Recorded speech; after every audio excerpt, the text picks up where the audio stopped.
Olá, olá! Sejam bem-vindos novamente. Esse é o Pod Mãe, o podcast da Clínica Mãe Medicina Londrina. Nós somos uma clínica especializada em você. Nosso objetivo é tratar você de forma integral, personalizada. Lá você vai ter um ambiente muito bacana, sofisticado e especialistas nas mais diversas áreas da medicina e da saúde.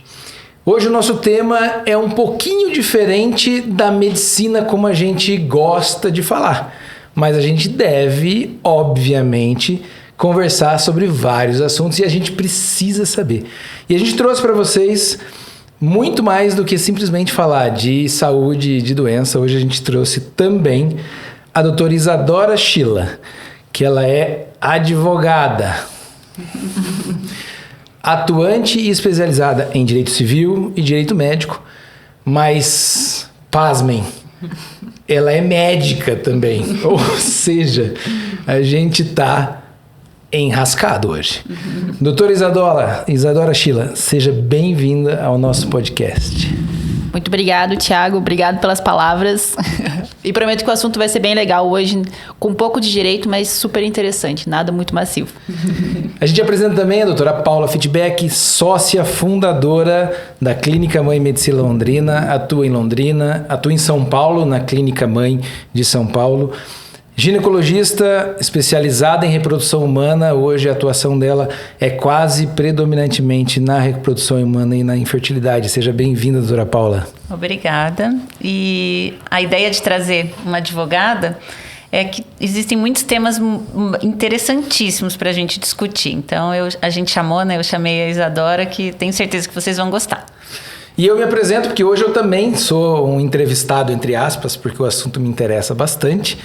Eu sou o Dr. Tiago André Ribeiro, sou cirurgião plástico, sou nutrólogo, atuo em perícia médica também, então tenho um pouquinho de experiência para passar para vocês dentro do campo da legislação, dentro do campo do direito também. Eu não sou advogado, tá?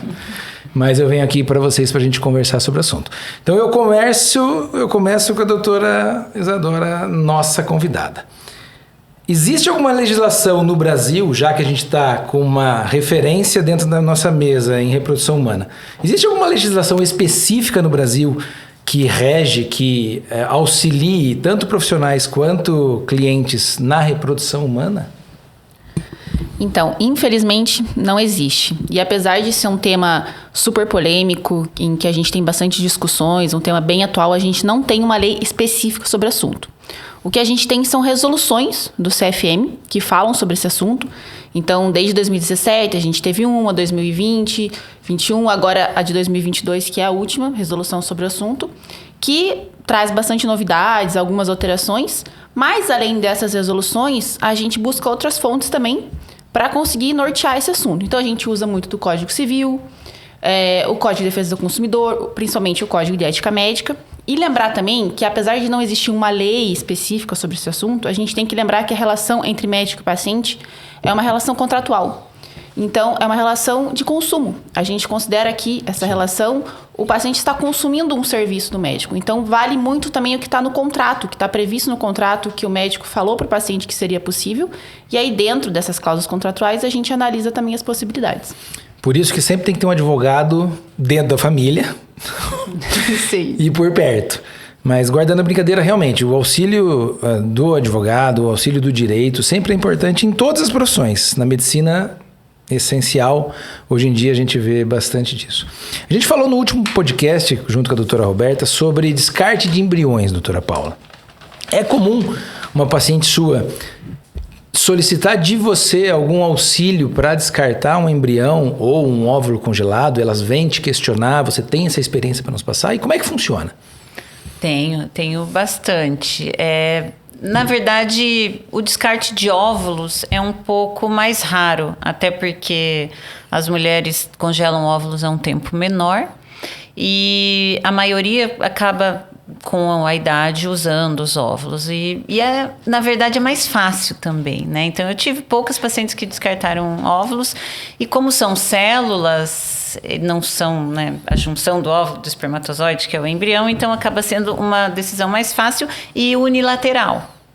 Já na maioria das vezes, o descarte de embriões acaba sendo um pouquinho mais complicado, né? Então, a Isadora vai falar, mas a gente tem um mínimo, né? Que vou deixar ela explicar possível, né? Que a lei exige. Você não pode formar um embrião e descartá-lo de acordo aí com a vontade. Existe um mínimo preciso de 3 anos e isso tem que ser informado antes, né? Não adianta você fazer o tratamento, ter lá os embriões e não explicar para o paciente antes que isso é legal, é obrigatório. Exatamente. E o descarte de embriões, ele acaba sendo bilateral. Então, você tem o pai, você tem a mãe, ou você, na maioria das vezes, às vezes você só tem a produção independente, então também acaba sendo mais fácil. Mas não adianta a gente tapar o sol com a peneira e falar que não tem um pouco de sentimento envolvido quando a gente está falando de embrião, né? Então, não é uma decisão fácil. É algo que realmente, para o casal, né, é uma decisão bem complicada. Então, a maioria das vezes, o que a gente vê é um tempo muito longo para tomar essa decisão.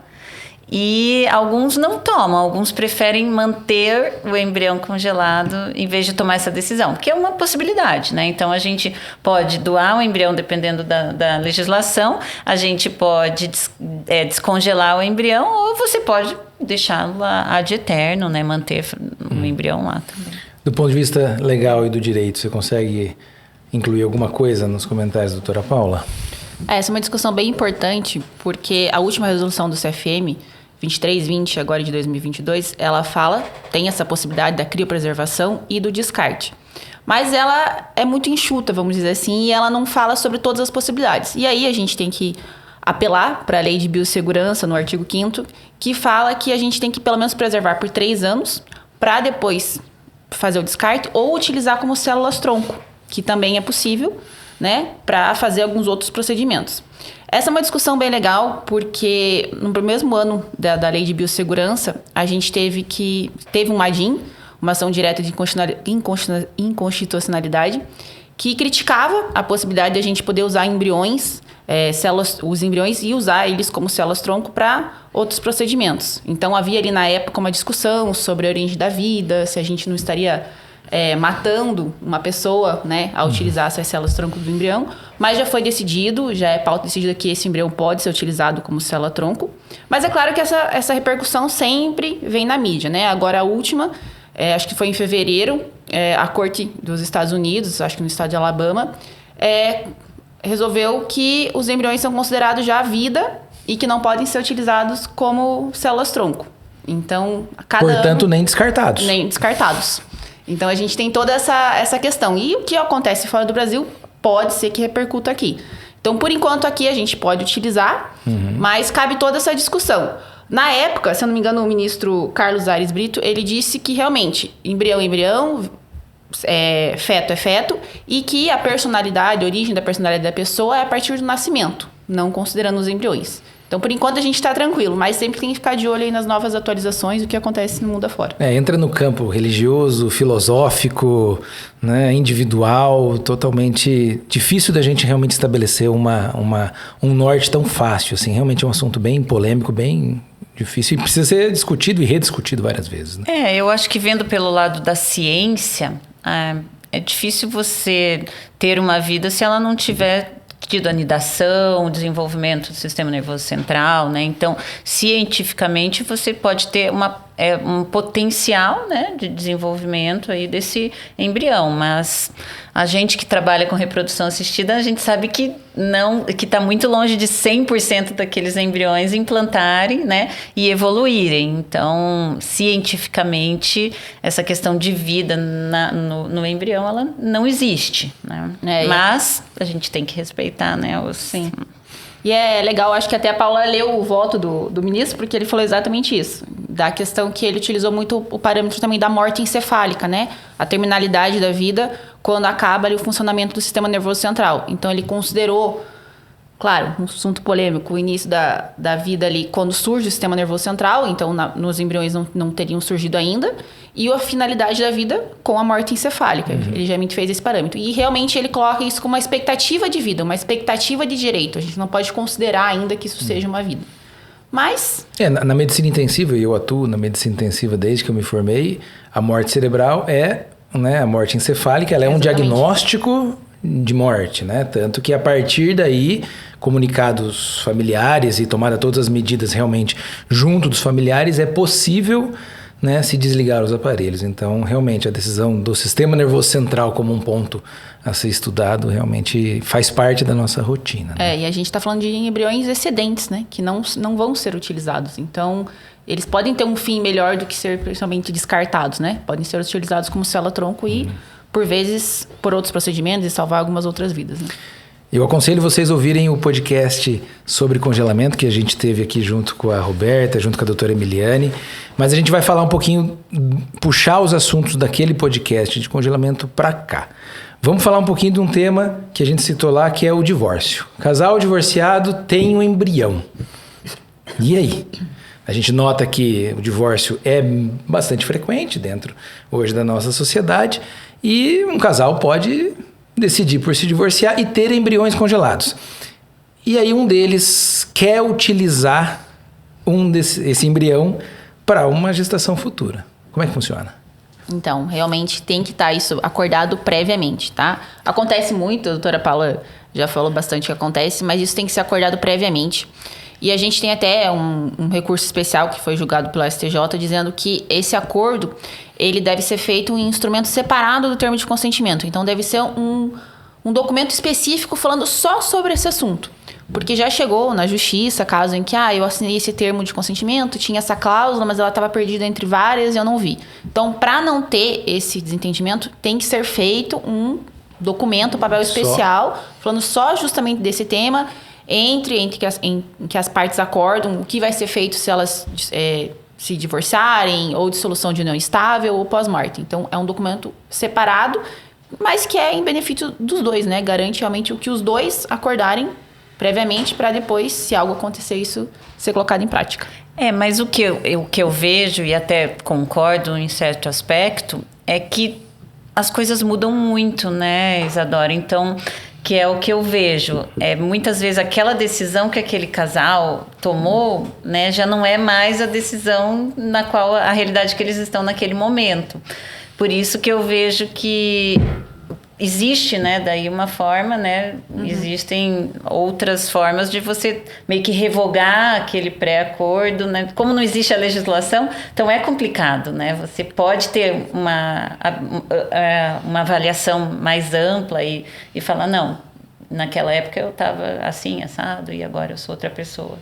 Esse caso de revogação, ele é muito caso a caso, tem a possibilidade, mas de novo os dois vão ter que estar de acordo com aquilo a ser feito. Não é uma decisão unilateral, né? Então, do mesmo jeito que não foi unilateral previamente, quando eles acertaram sobre isso, depois, se alguém quiser revogar, a outra parte também tem que ter a anuência dela. Então, é sempre bilateral, né? Nunca a decisão sozinha. Eu tive casos, assim bem importantes na minha carreira que isso aconteceu e com desenrolar, assim, um desfecho triste, porque foram, assim, embriões que a gente teve muita dificuldade para conseguir obter, estavam lá congelados, então era realmente a última chance e devido às questões, né, da vida, legais, eles não, até hoje não foram transferidos, então acaba marcando bastante a gente. Por isso, até que no caso que a gente estava falando de congelamento de óvulos, muitas vezes a gente acaba, hoje em dia, isso me fez mudar muito a vida na medicina, me fez mudar esse aspecto de como eu vejo o congelamento de óvulos. Até um tempo a gente insistia mais para o casal congelar embriões se eles não fossem usar tão cedo. Hoje em dia, principalmente casos oncológicos, às vezes aquela menina que está casada, tem o parceiro, mas vai começar o tratamento, infelizmente a gente tem muitas mudanças, então muitos casais se separam e eu vi muitas vezes acontecer isso, né? Então a paciente estava casada, a vida mudou, mas ela tem o embrião congelado. E você chama ela para uma conversa unilateral? Geralmente sim. Né? Tem alguns momentos, né, no meu exame que eu tento entender um pouquinho, porque eu acho que cabe a nós, né, a gente explicar, porque as pacientes não têm essa informação. Entender um pouquinho como é que está o relacionamento dela. Então, tem um momento que a mulher está comigo, né, então, que eu pergunto honestamente, eu falo, olha, aqui é sigilo médico, né, você sabe que se você congelar óvulo, você tem a sua autonomia, a vida muda, né, a minha vida mudou, né, quem me conhece na vida pessoal, então, o mundo dá tantas voltas. Então, eu tento até dar o meu exemplo e o exemplo de toda a experiência que eu tenho, né, com esses anos todos, de fatos, e, obviamente, eu deixo todas as opções, né? Mas é importante, é o que você falou, é conversar, é entender a mulher, porque, querendo ou não, aquele óvulo vai dar uma autonomia, né? E no final das contas, a idade, como a gente já falou, né, é algo que vai impactar muito mais a mulher, né? O homem, em raras exceções, ele não vai depois ter a chance, né? A mulher é o contrário, né? Em raras exceções, ela vai ter a chance. E o espermatozoide vai poder ser usado de novo. Exato. Né? O espermatozoide dele, se ele realmente for o chosen, o escolhido, o príncipe encantado, realmente vai poder ser usado, né? Então, acho que esse bate-papo deve ser bem bacana e elas não devem realmente ter... Eu nunca tinha pensado nisso e estou imaginando agora esse papo, né? Eu nunca tinha pensado dessa forma, né? As pacientes oncológicas, principalmente... Elas têm pressa para chegar no fim desse tratamento. E, na verdade, dependendo da idade da mulher, é por isso que é importante, né, a gente ter vivido, né, todas essas situações. É melhor congelar embrião. É óbvio que, dependendo da idade, cientificamente, mas não é só isso que está em jogo, né? Então, a gente vê que realmente... E você tem que mostrar esse cenário, né? Eu já vivi isso várias vezes. Então, hoje em dia, eu tenho essa visão, né, que no passado a gente não tinha, né? Então, a gente muda muito com a prática, né? Eu vou mudar um pouquinho de tema e já a gente volta para o congelamento. Eu vou falar um pouquinho sobre satisfação de cliente. Tu é médica e tu é advogada, então tu vê as duas vertentes, os dois campos do ponto. Um paciente que não gosta de um resultado de algum tratamento, eu não vou nem puxar minha sardinha para cirurgia estética, mas que não gosta de um resultado, que ele não gostou, que o tratamento com a fertilidade não deu certo. Mesmo com o consentimento ou com a conversa e tudo mais.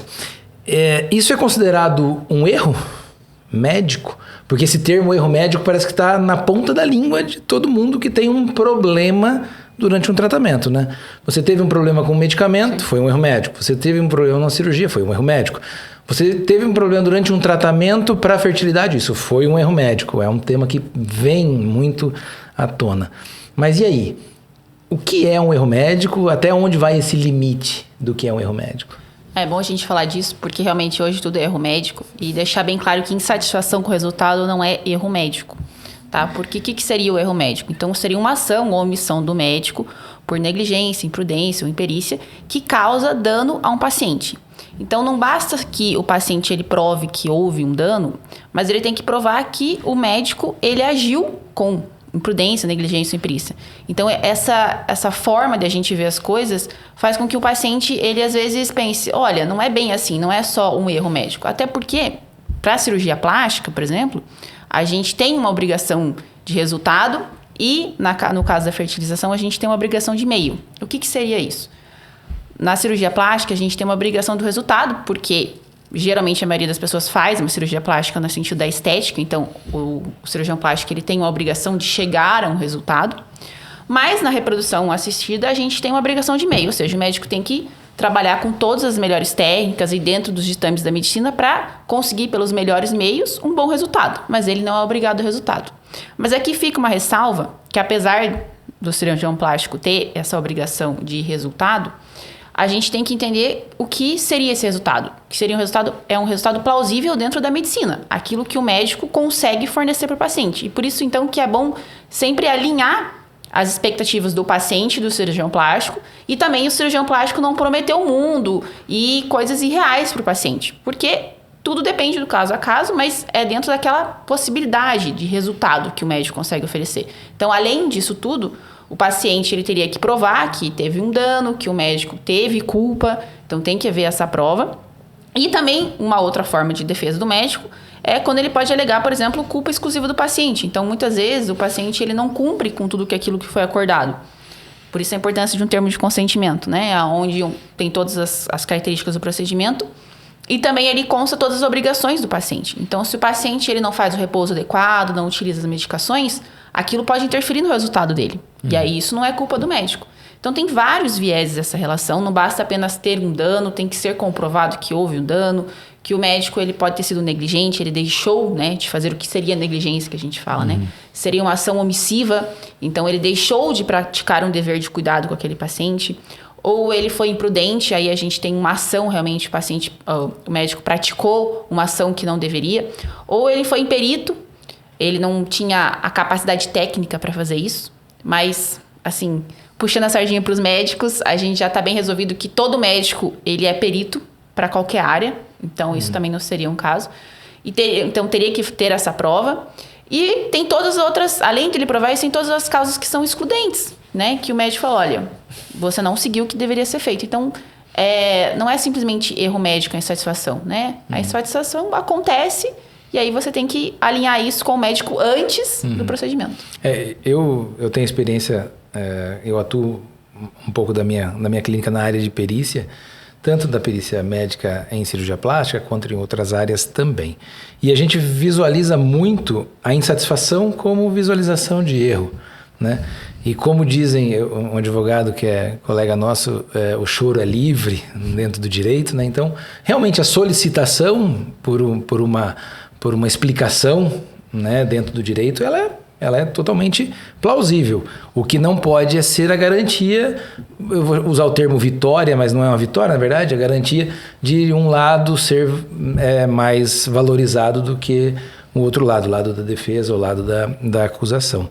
Mas a gente visualiza bastante dentro da perícia médica essa confundir a insatisfação de um resultado, a complicação de um resultado, que a complicação ela está descrita às vezes dentro de um bom termo de consentimento, assinado, lido, a gente imagina, e mesmo assim gera todo um transtorno para as duas partes, obviamente, pela solicitação do direito de processar realmente a paciente. Mas é bastante comum e cada vez maior esse ponto. Eu queria perguntar para ti outra coisa. Existem muitos medicamentos, eu vou agora puxar para outra sardinha do que eu atuo, que é a nutrologia. Existem muitos medicamentos que são considerados off-label. Off-label é aquilo que não está descrito na bula, mas que gera um tratamento e gera um benefício. O uso de medicações fora da indicação da bula, ela do ponto de vista legal, como é que ela é observada? Isso eu posso falar dos famosas canetinhas, por exemplo, o Ozempic, né, que alguns deles não são pro objetivo de emagrecimento, mas são usados. Hormônios que existem no mercado para compra legalizada, mas são utilizados para benefício estético, para benefício de reposição hormonal em pacientes que não têm indicação de reposição. Como é que o direito vê isso? Essa questão também é bem polêmica e a gente vê muito essa questão do off-label, principalmente quando os pacientes pedem para os planos de saúde encobrirem esses tratamentos. Então, o direito entende que o plano de saúde tem que cobrir esses tratamentos. Tem que cobrir? Tem que cobrir, mesmo que seja off-label. Então, disso a gente já puxa uma ideia de que realmente é off-label, o plano tem que cobrir e o médico, em determinadas situações, ele pode prescrever, tá? Porque o médico ele tem uma autonomia na prescrição. É isso que a gente sempre tem que lembrar. Isso é garantido pelo Código de Ética Médica. Então, o médico pode prescrever. Ele tem que se responsabilizar sobre aquilo. Então, se houver um problema, ele vai ser responsabilizado. Mas não necessariamente por aquele medicamento só ser off-label. Ah, não, você prescreveu uma medicação off-label, então você já é culpado. Não. Tem que ser visto se realmente teve aquela ação, omissão, que causou dano para o paciente, se o médico foi negligente, imprudente ou imperito. E aí, sim, aquela medicação causou um mal para o paciente. Mas a gente não pode tirar a autonomia do médico sobre o que ele acha ser melhor para o paciente, certo? Tanto isso é certo que os planos de saúde são obrigados, é decisão do STJ, a cobrir esse tratamento. Então, não é mais uma forma da gente aí ter uma ação, né? Isso fomentar o mundo jurídico e fazer mais as ações. Não, a gente tem que entender que o médico tem a sua autonomia, ele pode prescrever. É claro que ele vai ser responsabilizado se algo acontecer, mas repito de novo, se isso realmente for caracterizado um dano ao paciente e ele ter agido dentro daquelas 3 hipóteses que eu já mencionei. Entendi. Voltando para a doutora Paula, quantos embriões alguém pode transferir? Você tem um embrião congelado e você decidiu por progredir no tratamento, por fazer a transferência, por fazer a fertilização in vitro. Qual é a indicação numérica de embriões? Existe isso? E aí eu passo já a pergunta para a doutora Isadora, se a legislação rege alguma coisa em especial nesse tema. De acordo com as últimas resoluções do Conselho Federal de Medicina, você tem no máximo 2 embriões até a idade da mulher de 37 anos, a idade do óvulo da mulher de 37 anos. No caso de doação de óvulos, mesmo a mulher receber o óvulo abaixo de 37, que por lei é obrigatório, funciona da mesma maneira. Então, doação de óvulos, mulheres até 37 e embriões biopsiados, né? Porque você entende que o embrião biopsiado ele já passou por uma seleção, então ele tem mais potencial de implantação, então você pode transferir no máximo 2. Acima de 37 anos, no Brasil, atualmente, no máximo 3 embriões. Mas é aquela história, posso transferir 3? Posso, mas eu não devo transferir 3, né? Na minha vida, na reprodução assistida, eu não lembro de ter transferido 3. Eu comecei em 2006, a gente ainda transferia 3, mas eu lembro desde sempre, né? A gente pensando na boa prática, né? Eu acho que, assim, vi poucas vezes, porque foi melhorando muito, né, o resultado, e a gente tem que evitar gestações múltiplas, né? Então, eu tive 3 casos de trigêmeos, né? Os 3 você estava presente, né? Eu quase morria do coração, né? Porque eu ficava muito preocupada. A gente que já viu obstetrícia, trigêmeos é realmente muito difícil, desgastante, né? Para todos os lados, né? Exato. Antes, durante e depois. Depois, você vai ter prematuridade, né? São lindos. Os 3 casos, graças a Deus, deram todos certo. Um foi uma indução da ovulação, né? Que todo mundo acha que induzir a ovulação é tranquilo, mas não. Ela ovulou 3 e engravidou de 3. A gente não tinha visto no ultrassom. Os 3 só tinha visto 2 óvulos. E uma menina pequenininha, coisinha mais linda, os 3. E os outros 2 dividiram, né? Então, eu transferi 2 e um deles virou gemelar. Então, 3, né? Então, a gente tem até um nos Estados Unidos, que mora numa cidade pequena lá nos Estados Unidos, viraram tipo os mascotes da cidade. Então, a gente tenta evitar o máximo possível. Hoje em dia, a boa prática é tentar transferir 1, né? Mas eu realmente acho que transferir 3, hoje em dia, você não tem justificativa nenhuma para fazer isso, né? Então, não faz sentido nenhum você transferir 3 embriões hoje em dia para paciente nenhuma. Até justamente falando sobre isso, que eu falo da obrigação de meio. Por que é uma obrigação de meio?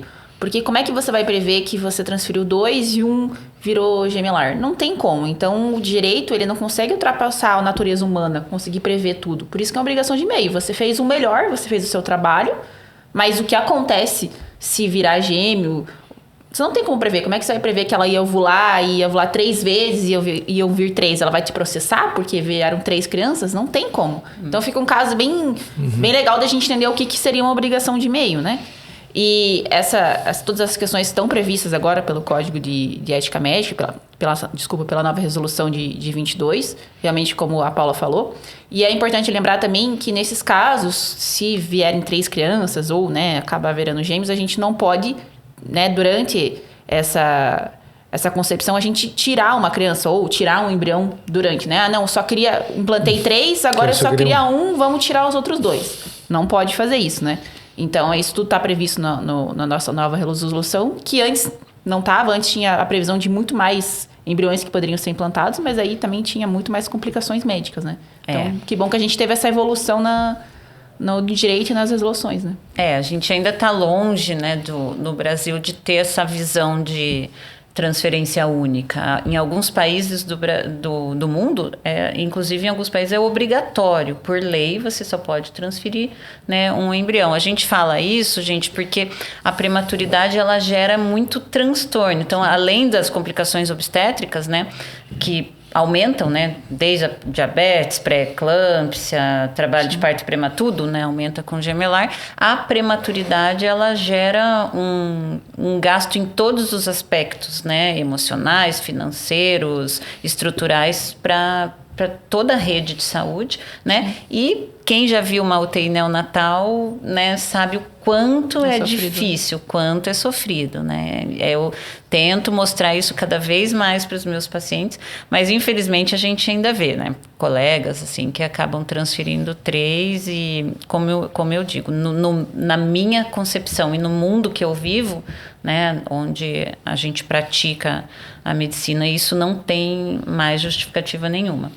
Agora, esse caso do que ovulou 3, na verdade, você deve cancelar o ciclo, né? Então, quando você vê que tinha mais de 3, ovulou mais de 3, você deve cancelar. É que a gente não viu. O que aconteceu? Eu faço alguns tratamentos de pacientes de fora, muitos tratamentos de pacientes de fora. Então, ela me mandou um ultrassom, eu vi o ultrassom, eu vejo, eu peço a imagem, porque eu gosto de não ver o laudo, né? Eu sempre peço a imagem, mas não foi visto esse terceiro, né? Ele não estava tão grande como os outros 2, então ela ovulou um pouquinho depois. Se eu tivesse visto, eu teria cancelado, né? Que a gente acaba cancelando esses casos, mas eu não vi. Mas nesse caso, o que você deve fazer, a conduta correta é cancelar, né? Agora, nesse caso, eu não vi. E os outros 2...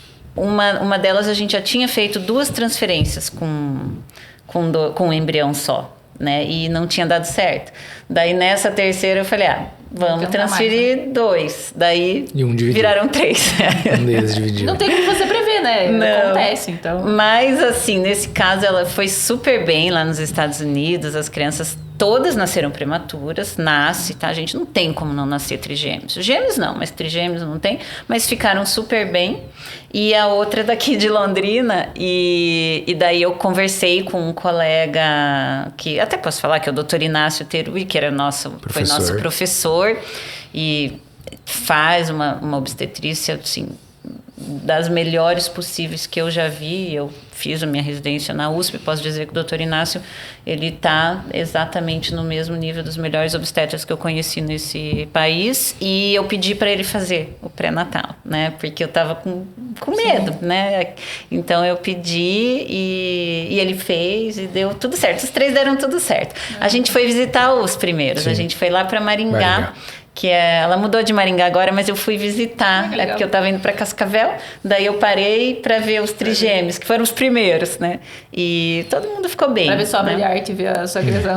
Mas é uma gracinha, e se a gente vê, né, falar, eu quero gêmeos, trigêmeos, é a coisa mais linda do mundo, realmente, gente, mas não é fácil. A Paula me conhece, eu só fico imaginando a conta da farmácia.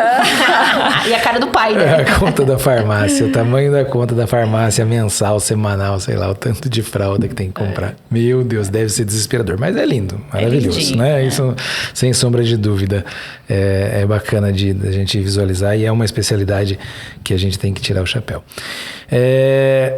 Eu vou falar um pouquinho de um tema que a gente conversou naquele podcast, que é o tema da barriga de aluguel, que é um tema extremamente complexo.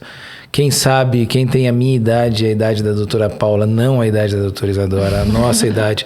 Isso era uma novela, virou um tema bacana, uma das melhores novelas que já acho que a Isadora nem lembra dessa novela. Não, muito possivelmente não. Não. E era um tema bacana, era um tema, para você ver, um tema bastante antigo e bastante polêmico desde lá, e até hoje é polêmico. E a gente sabe que no mundo existem países onde é permitido a barriga de aluguel como forma de comércio, vamos usar esse termo, não sei se dá para usar como forma mercantil, como forma financeira. Mas como é que funciona no Brasil, doutora Paula?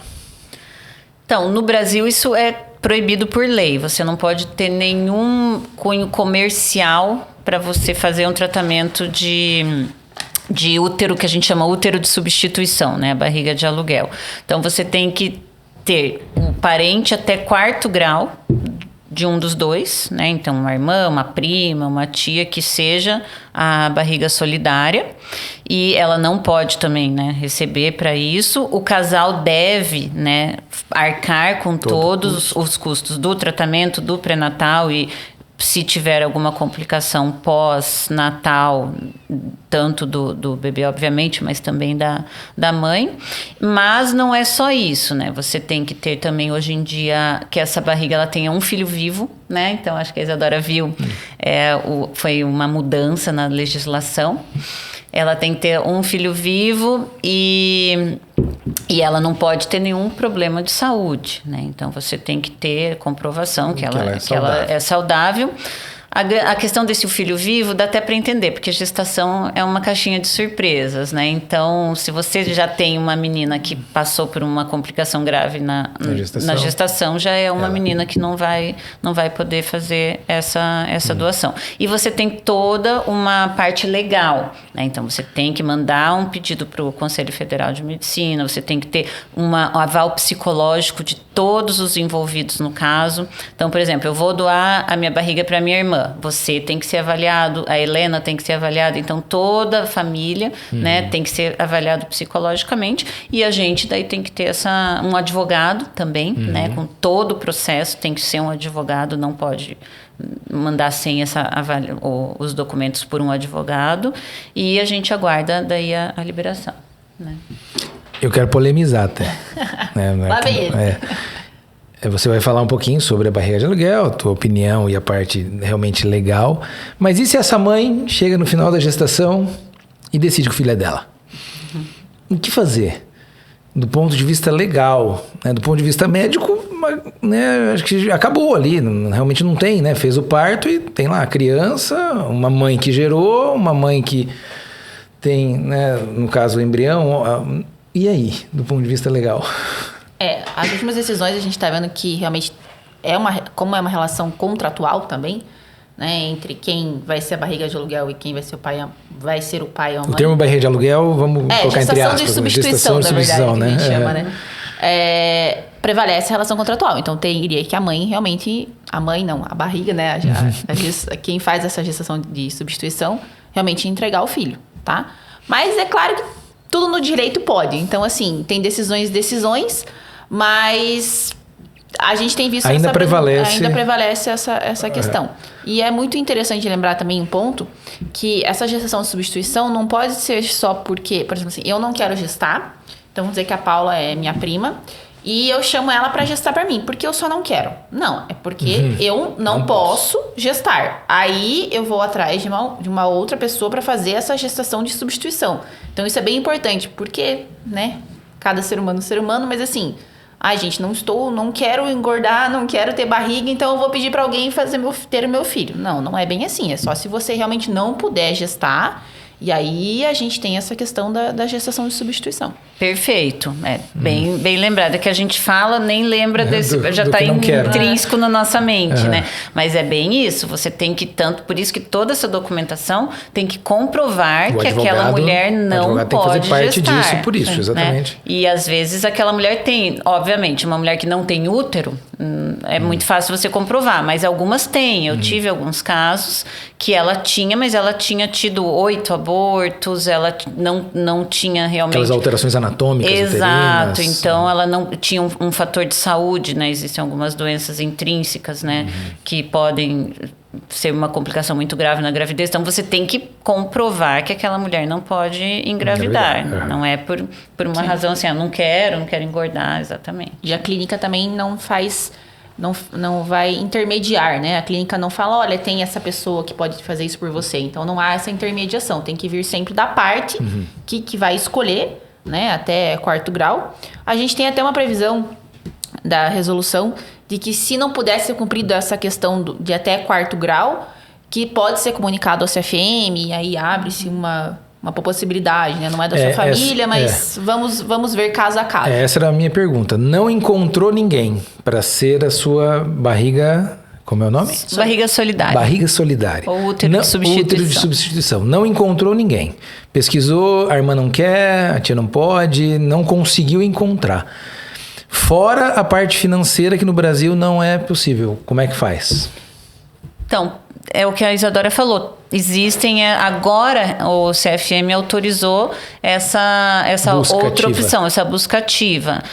Eu tenho também caso, assim, uma amiga, por exemplo, né? Então, alguém próximo do casal.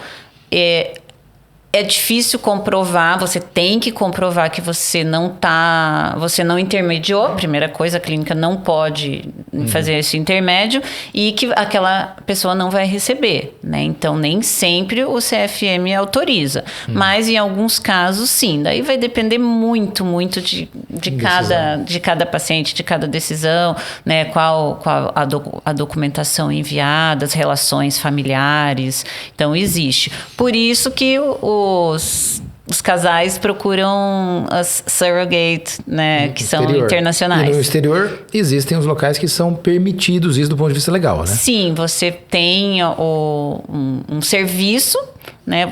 Você paga, aquela mulher vai receber, principalmente nos Estados Unidos, só que tem que fazer tudo lá. Né? Então é difícil. Ela não pode vir para cá no Brasil. Não, né? Morar aqui. Não. É difícil. Então, exato.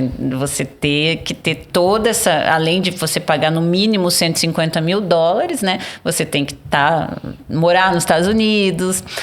Eu tenho um amigo que teve gêmeos com barriga de aluguel e óvulo doado nos Estados Unidos e nasceram prematuros. Então ele teve que arcar toda a parte de UTI neonatal, né?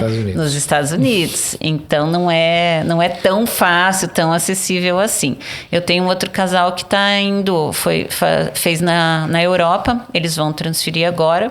Também na Espanha tem, Albânia, né? Então eles tiveram que ir fazer tudo lá e daí eles podem ou não ficar durante o pré-natal, geralmente não, né, o tempo todo. Daí no nascimento tem toda a documentação. Então, assim, não é fácil. Por isso que quando a gente estava falando dos homoafetivos masculinos, é complicado, né? Então, a gente vê que realmente existem dificuldades. A gente até entende, né, algumas delas, porque... Né, para não banalizar. Né? Não banalizar. É uma segurança também. No caso de homoafetivos, eu imagino masculino... Eu imagino a dificuldade do casal para conseguir realmente uma barreira, porque ali é obrigatório, né? Sim. Ali com certeza é obrigatório, né? Então, eles vão ter que ter uma busca ativa dentro da família, nem sempre é tão simples assim, e para a futura gestante, não vai ser mãe, mas vai ser a gestante, é uma decisão complexa, né? Complicada, que envolve legislação, que envolve religião, que envolve filosofia, que envolve, né, vários aspectos. Se ela tem um marido, por exemplo, né, ela tem um marido, ela vai ficar gestante por 9 meses e isso pode afetar aquele convívio. Se ela tem filhos, imagina, ela tem filhos com a barriga, vai nascer pro entendimento do... Mas não é seu irmão. Não é seu irmão, né? Então é muito complexo, né? Eu tenho um caso muito legal que até foi numa das minhas entrevistas com o Thiago Nassif, ele depois mostraram o caso delas, que eles são daqui e ela também, ela não podia gestar, ela tinha tido várias complicações, ela não podia mesmo. E a irmã dele, né, ela doou o útero e foi muito legal, assim, foi um dos casos mais legais que eu vi. E naquela época ainda não tinha essa questão de ter um filho vivo, mas ela já tinha filhos. Ela doou, ela mora fora, ela mora lá no norte do Brasil, então ela é a madrinha da criança. É um caso muito bonito mesmo. Eu acompanhei alguns casos, então assim, realmente é uma doação muito, né, para quem já engravidou, gente, você tem que realmente ser uma pessoa muito iluminada para você, né, porque não é fácil, né, e você tem que ter também, é por isso tão importante a questão psicológica, né? Você tem que estar preparado, todo né? Mundo tem que estar. Todos têm que estar em volta, exato, né? E você tem que entender, né, que aquele vínculo não é o mesmo vínculo, é temporário. No caso, por isso que no caso de parentes, né, dependendo do caso, acaba sendo melhor mesmo, né? Porque você tá, né? O vínculo vai se manter por de alguma exato, forma. E Só que hoje em dia dificultou ainda mais por causa do filho vivo, né? Então é difícil você casar todos, né? Todo quebra-cabeça, todas as pecinhas. Por isso que é um tratamento bem mais difícil da gente fazer, né? Então eu lembro todos que eu fiz assim de cabeça, porque não são tantos, né?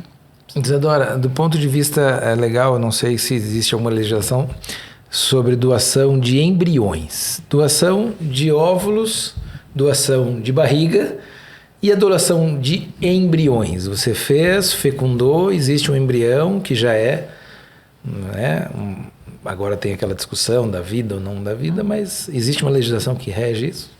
Sim, a gente tem a possibilidade de doação de embriões, justamente na Lei de Biossegurança, no artigo 5º, que fala desde 2005 que pode ter essa doação de embriões depois de 3 anos. Então, eles podem ser doados tanto para outra família como para se eles virarem células-tronco. Então, tem essa previsão, não está super descrito na nova resolução do CFM, mas a gente tem que fazer esse casamento com várias legislações e desde 2005, então, a gente tem essa produção que os embriões eles podem ser doados, sim, independente aí de questões éticas, filosóficas ou religiosas, eles podem ser, sim, doados. Agora eu vou fazer uma pergunta que também é polêmica. A gente vê na ficção científica, dentro de filmes, a escolha de cor dos olhos, a escolha de cor da pele, a escolha do sexo, até onde vai, do ponto de vista legal, a possibilidade de escolher algum critério dentro de um embrião. Do ponto de vista legal no Brasil. Dentro da ficção, tudo vale, mas e dentro do direito? A nova resolução ela deixa bem claro que não pode haver escolha do sexo, tá? Nem de características fenotípicas. Então, quando a gente faz esse diagnóstico pré-implantacional, que a Paula vai falar depois, né? A gente faz muito por uma questão médica. Então, para avaliar alterações cromossômicas, ou doenças hereditárias graves, que não tem cura. Então, é nesse sentido, né? O código, ele proíbe que a gente faça essa escolha realmente das características fenotípicas e do sexo, justamente para a gente não ter uma seleção, né, de pessoas, e isso é bem polêmico, né? Vamos selecionar aqui quem a gente acha no padrão atual da sociedade mais bonito, quem a gente acha que é melhor, dentro da concepção de cada família, de cada pessoa. Então, isso não deve haver, né? Mas fica a discussão e acho que por muitos anos ainda vai continuar sendo bem polêmico, né? Na verdade, essa questão de escolher cor de olho, cabeça, não existe, ficção, né, gente? mesmo. Isso é ficção, né? Não existe. Mesmo se pudesse, não existe, né? Ninguém faz isso, né? Não é possível. A questão do sexo, a sexagem, que a gente chama, que é para escolher só pela questão do sexo, ela não é autorizada no Brasil, né? Ela é proibida. A gente faz só no caso de doenças, né? Ligadas aos cromossomos sexuais. Daí ela é possível. Mas no laudo da biópsia cromossômica, a gente tem, né? Isso também deu uma confusão, que você falou do Código do Consumidor, eu vou contar. A gente tem o laudo tá lá. Então, a biópsia já tiraram, mas o que aconteceu? Há um pouquíssimo tempo atrás, na penúltima resolução, eles tiraram não tinha mais o sexo no laudo. Então, alguns pacientes meus não querem ver o sexo, a gente escolhe o melhor embrião, a maioria sim, e também você não escolhe bem, na verdade. Quem vai escolher é o embrião. Se o embrião euploide normal, que a gente fala, ele só tem menino ou só menino, né? Então, isso acaba, na maioria das vezes, sendo realmente a menor das questões que a gente pensa, né? Mas vamos supor que isso é pensado pelo casal, então parou de vir no laudo. Então, o CFM proibiu, só que daí vários casais entraram na justiça para saber. Por causa do código que você falou, que é o Defesa do consumidor. Isso, que o serviço, né, propõe era incluído. E daí entendeu-se, né, na lei, né, na liminar, que no Código do Consumidor era isso mesmo, tinha que ter. Então, deu tanta polêmica que daí o Conselho Federal de Medicina voltou, né? Você tem no laudo, se você quiser ver. Então, eu sempre falo, a gente sempre, quando vai mandar o laudo da biópsia, a Amanda e a Helena perguntam, você quer saber porque senão vai estar escrito, senão a gente não manda ou a gente tira, né? Ou o casal já pode pedir para tirar antes, né? Mas você vê, né? Então é algo que... Acaba estragando o chá revelação. Então, mas eu tenho Agora vários... imagina a situação. Um casal que tenha... Eles fizeram biópsia, por sexagem, descobriram que tem 2 embriões, um masculino e um feminino. E eles decidiram por implantar. Imagina para esse casal também tomar essa decisão. Sim. Qual implantar? Por isso que eu falo para não ver. Eu falo, olha, não veja, não tem porquê. Deixa a gente escolher o melhor embrião. O melhor tecnicamente. Sim, a embriologia vai analisar. Porque hoje em dia você tem não só a morfologia, a biópsia, você tem outros parâmetros. Você tem até o mito score, que é você ver o tanto de estresse oxidativo do DNA mitocondrial do embrião. Entendeu? Então você consegue. Então, isso que eu falo. Eu prefiro que o casal não veja, porque é muito mais fácil, né? Mas alguns, assim, a maioria acaba não vendo, seguindo a orientação, e daí a hora do chá revelação, um parente de um dos dois fala com a gente e a gente manda o resultado pro... Então, nem precisa fazer a sexagem no sangue. Já tem lá o... sim. Mas é uma baita responsabilidade também, hein? De abrir lá e de ver lá, não é? Mas é que assim... Pros dois, né? Como tudo em medicina não é 100%, né? Mas é 99% de certeza, mais, né?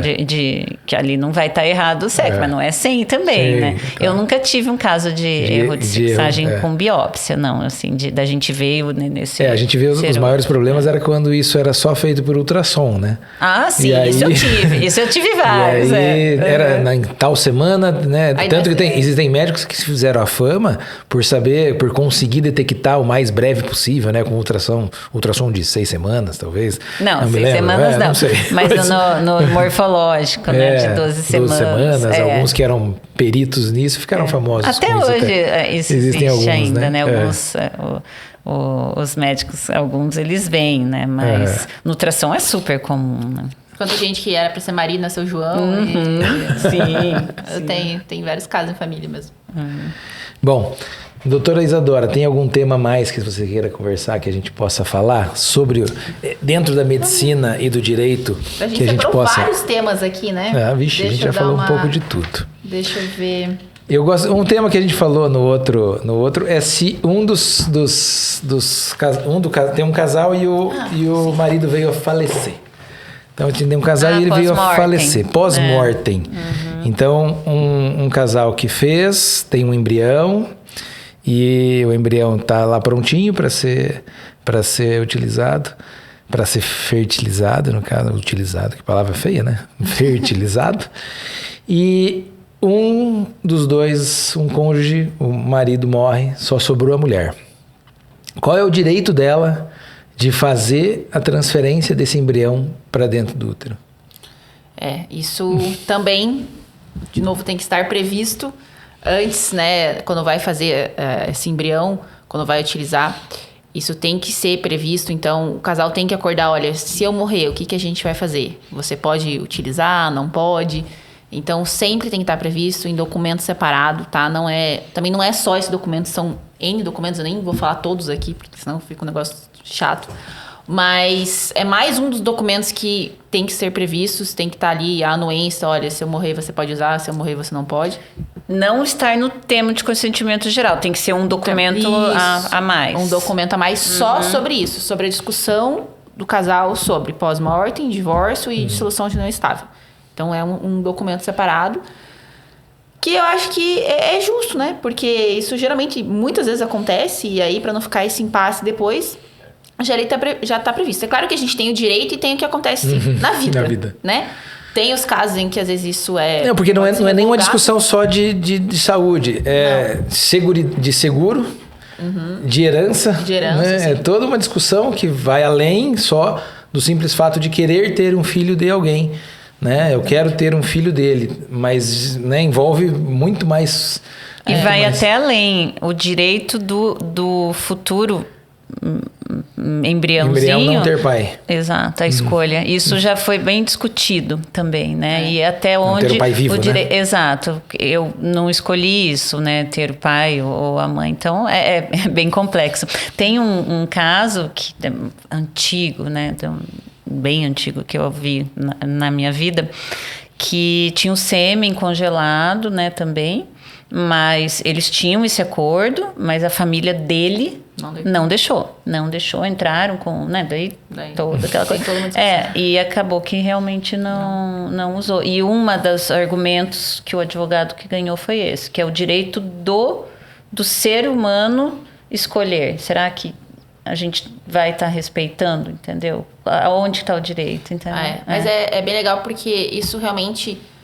Essa decisão, né, vai até contra aquilo que eu já falei daquela DIN, né, da ação declaratória de inconstitucionalidade, dizendo que o embrião, ele não tem direitos, né? Então, ele tem uma expectativa de direito. Quem tem direito é... Um CPF. Quem nasce vivo, né? Mesmo que nasça vivo, ali aquela questão até filosófica dos livros de direito, mas mesmo que dê um respiro, um suspiro, já tem personalidade, já tem direito. Direito é herança, principalmente. Então, o embrião não tem direito à herança. Se ele nascer vivo, ele tem direito de herança. Entendi. É claro que, tem várias discussões. A gente está até com projetos de lei sobre o estatuto do nascituro, falando que o nascituro, né, quem ainda não nasceu também tem direitos. Enfim, tem toda uma discussão, aquilo que a gente já falou. Mas, assim, a princípio, o embrião não tem direito, tá? Nem direito à herança, nem direito a escolher se vai ter pai ou não. Concordem ou não concordem, né? A tese de mestrado do meu irmão foi sobre toda essa parte de legislação em reprodução e virou um livro, e o livro dele, por não existir legislação nenhuma, entrou na bibliografia para esse tipo de caso. Assim, o livro do meu irmão, Olavo Fetibek. Eu devia ter trazido o livro, né? Mas depois a gente mostra. Publica no Instagram. Sobre direito... o livro é Olavo Fetibek. Depois eu vou passar para você o nome. E ele virou um livro e virou, assim, parte da literatura que os advogados, a lei, usa para tentar, né, preencher esses vácuos que não tem na legislação. Para advogado é bem difícil, sabe, gente? Porque todo dia é uma coisa nova, então tem que estar sempre atualizado. Não é uma ciência exata, né? Não, a medicina já é complexa. Dia muda e a gente tem que estar de olho, porque cada hora tem uma decisão cabeça de juiz, né? Então, você é uma heroína, médica e advogada, meu Deus. Mas ok. Mas agora eu acho que, assim, né, para encerrar isso, tudo que a gente conversou e essa área que eu atuo,